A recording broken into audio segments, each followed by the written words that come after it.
In this video we will deal with antibodies. Then what are antibodies? What are their different types? What are the mechanism of action of antibodies? How antibodies they deal with antigen? So first of all, what are antibodies?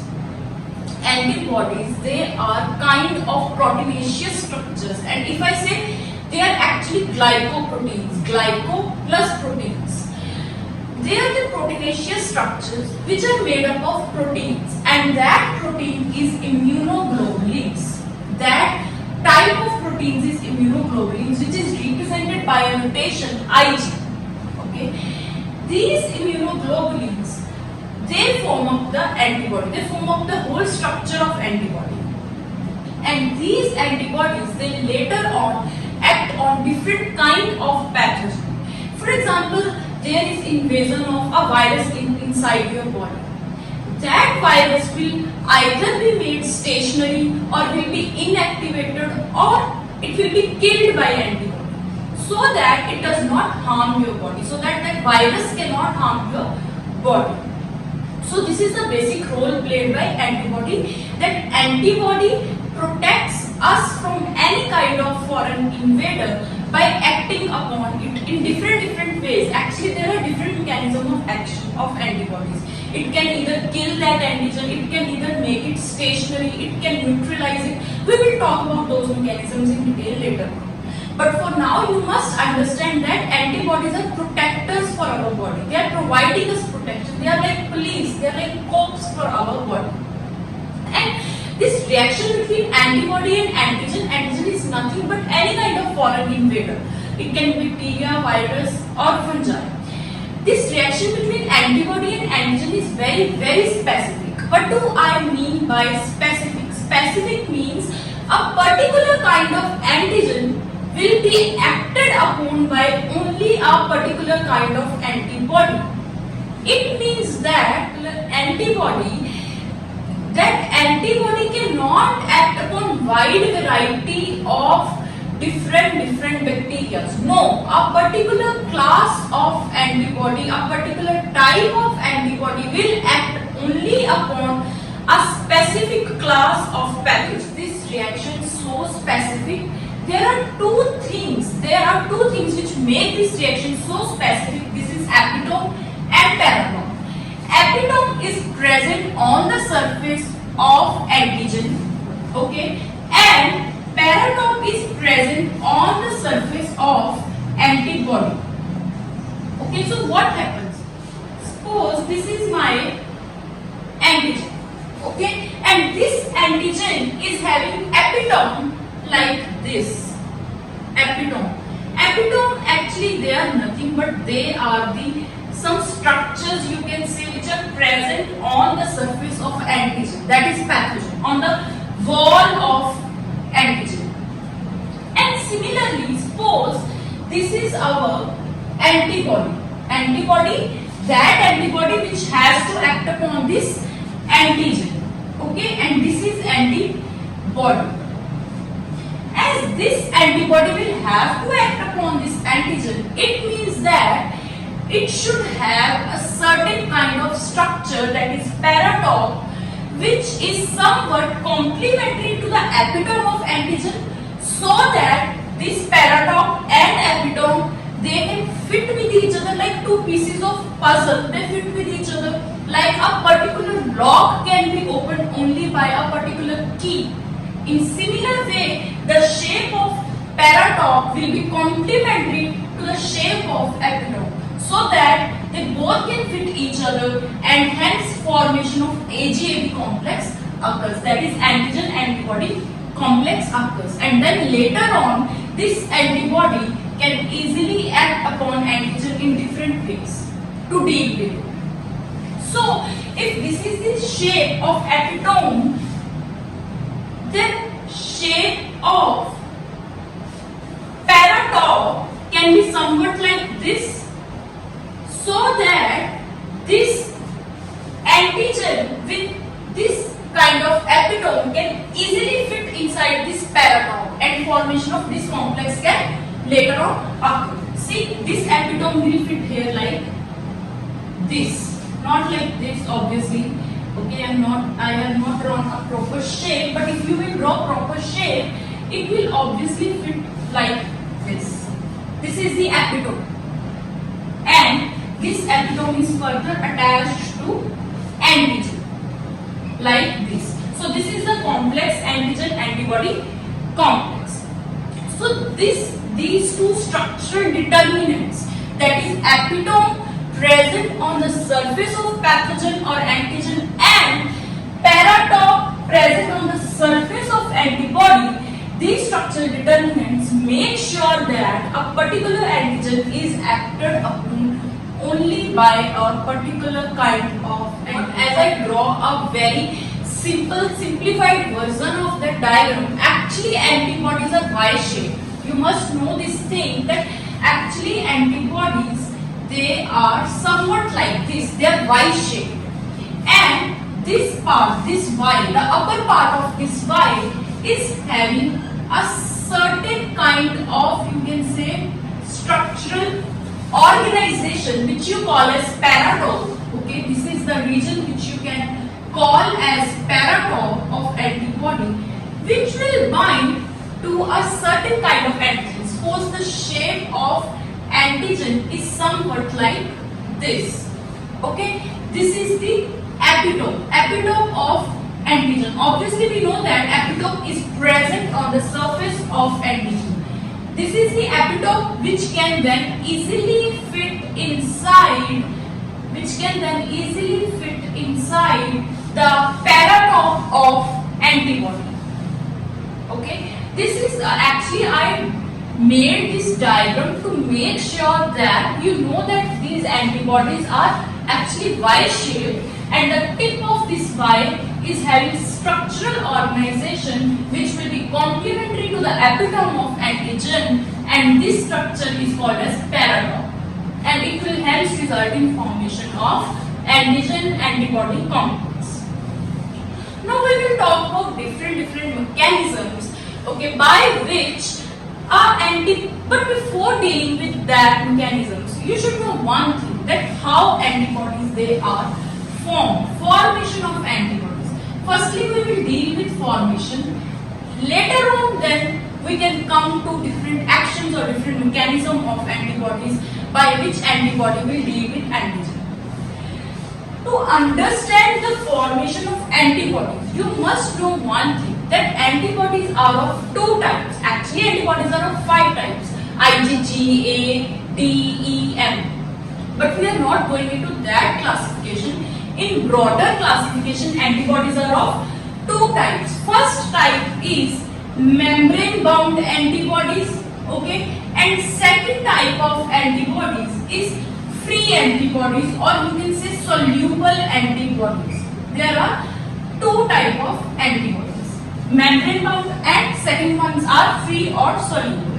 If you talk about free or soluble antibodies, they are the antibodies actually which are circulating in your blood, in your fluid, and are looking for an antigen. Like a police looks for a thief, in a similar way these soluble antibodies, they are circulating in your blood and they are looking for an antigen upon which they will then later on act.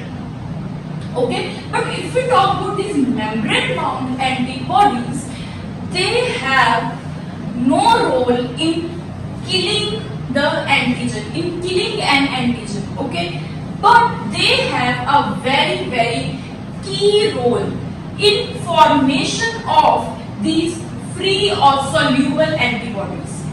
Okay, so basically these membrane-bound antibodies, they are responsible for the formation of free antibodies, which later on, these free antibodies later on act upon the antigen, okay, act upon antigen.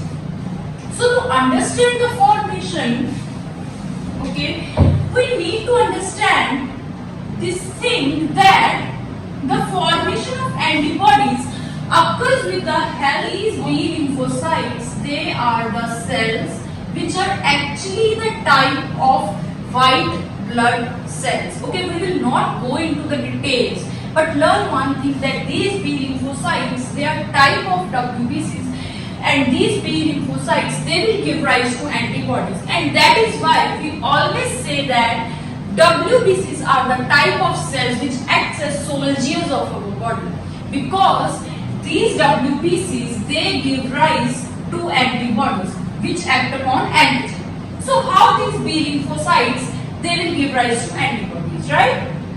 So see, if this is my, suppose this is my B cell, or you can say B lymphocyte, okay,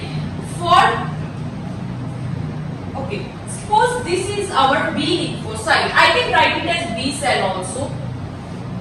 This B cell is called as naive B cell, okay, because it is immature.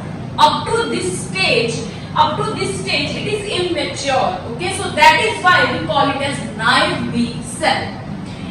The membrane of this B cell is having certain kind of receptors on its surface which are called as B cell receptors, B cell receptors, or in short form you can say BCRs, okay.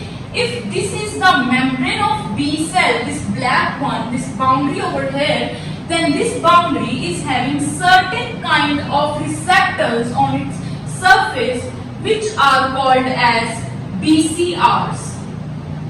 Okay, this is BCR. And if I draw magnified version of this membrane, suppose this is the membrane of B cell. Okay, I am drawing magnified version. This is the membrane of B cell which is having BCR over it, embedded in it. This BCR is having further two parts. This BCR has two parts further. Okay, first one is, I told you that antibodies are of two types, membrane bound antibodies and free antibodies. But membrane bound antibodies, as the name signifies, they are somewhat embedded in membrane, okay, and in whose membrane they are embedded? They are embedded in the membrane of B cell, okay.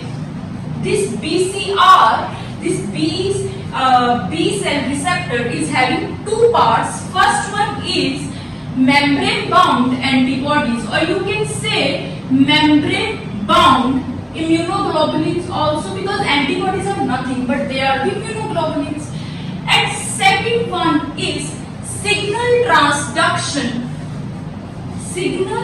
transduction part, okay, the part which is involved in, you can say, signaling. We will talk about these both, okay, differently. Firstly, we will talk about membrane bound antibodies. Suppose I told you that antibodies are Y-shaped, okay, even if they are membrane bound, they will also be Y-shaped. Suppose this is the BCR, I will draw structure of BCR here in magnified version, okay, and I will draw both the parts of BCR which are membrane bound part, membrane bound antibody you can say, and signal transduction part. Suppose this is my antibody which is Y-shaped, like this, okay, like this. We will talk about the whole structure later on in some separate video, in this video. And suppose this is the signal transduction part, somewhat like this, okay, and these both of these together, that is membrane bound antibody or membrane bound immunoglobulin and signal transduction part, they together constitute BCR.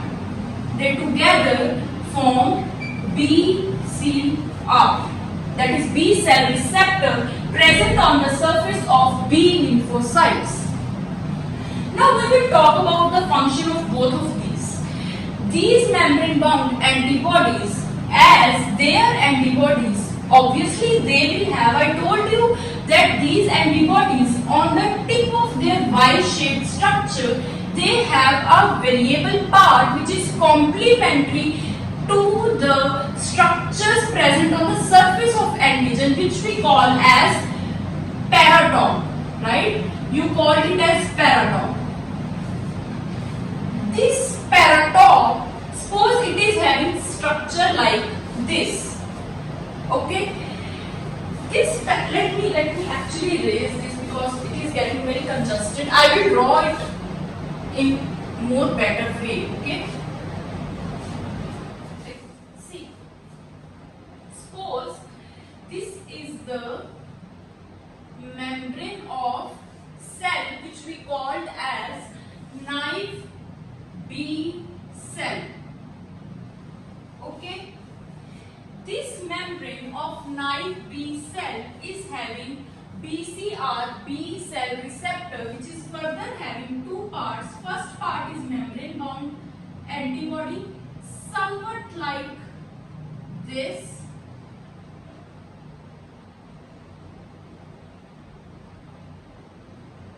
Okay, let's just draw it like this only. Okay. And the second part that is present is signal transduction part, which will help in signaling. Okay. As I told you that this part is called as paratope, and this paratope will bind to complementary epitope present on the surface of antigen. Suppose this is our antigen. Okay, this is my antigen, which is having epitope like this. Then this antigen having epitope like this can easily fit into the paratope of this Y-shaped membrane bound antibody. Okay, this was our antigen, this is our antibody, and this is the paratope structural or basic structural organization present at the tip of this Y-shaped antibody, which will bind to complementary epitope present on the surface of this antigen. So, formation of this antigen-antibody complex has occurred between membrane-bound antibody and the antigen which has entered our body. This binding of antigen to membrane-bound antibody will trigger this naive B cell, which is immature. That is why we are calling it as naive B cell. And it will trigger this naive B cell, which will get activated, and now it will be called as activated B cell. This activated B cell will later on, it will start to divide. This activated B cell will later on start to divide to form two types of cells. First one is plasma cells, and second ones are memory T cells. And one thing more that I forgot to tell you is about the function of this signal transduction pathway. Signal transduction part, right? Actually, this is the part. Suppose this reaction has occurred between antigen and antibody, and they have formed their complementarity. They have formed a complex. But after the formation of this complex, this part, signal transduction part right here, will transfer the information to naive B cell that formation of AGLP complex has occurred. Now it's time for you to get activated. So this is the part which will pass on information to naive B cell that you get triggered, you get activated. It's your time to get activated now. So this will get activated and divide to form two types of cells, which are plasma cells and memory T cells. And these plasma cells, they are not formed only like this, one in number or two in number. No, a large number of plasma cells is formed from a single B cell. That is why we say that plasma cell is actually produced in clones. Actually, clone of plasma cells is produced. These plasma cells later on, they will form free or soluble antibodies, which are the actual antibodies which are circulating in your blood, and these circulating antibodies will later on deal with antigen which has entered your body. Although antigen also bound to these membrane bound antibody part of BCR, but these membrane bound antibodies, they are not able to kill that antigen. The only function of binding of this AG-AB complex between this membrane bound antibody and antigen is that it will activate the naive B cell to form activated B cell, which can later on give rise to plasma cells, which will then give rise to soluble antibodies. And these soluble antibodies are circulating in your blood, and these antibodies, they will kill antigen, they will combat antigen.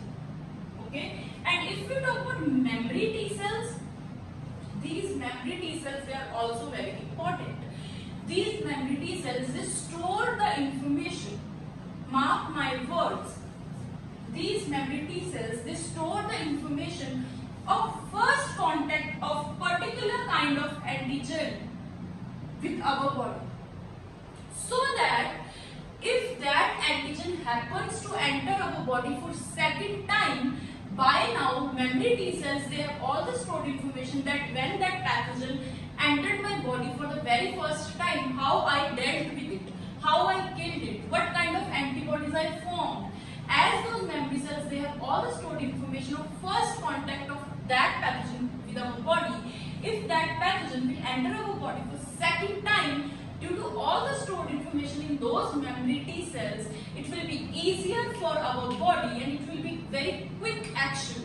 Okay, it will be easier for our body to combat with same pathogen which has entered our body for second or third or any subsequent number of times.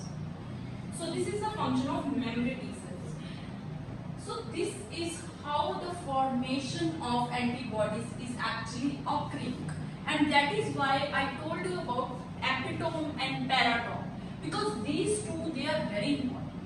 They are playing a very major role in the formation of AG-AB complex, which then leads to formation, or you can say activation, of B cell, and this matured B cell will then differentiate into plasma cells and memory T cells, and these plasma cells, they will produce antibodies. And you know what, these antibodies, they are produced at a very high rate. Actually, I will tell you the rate: 2000 antibodies.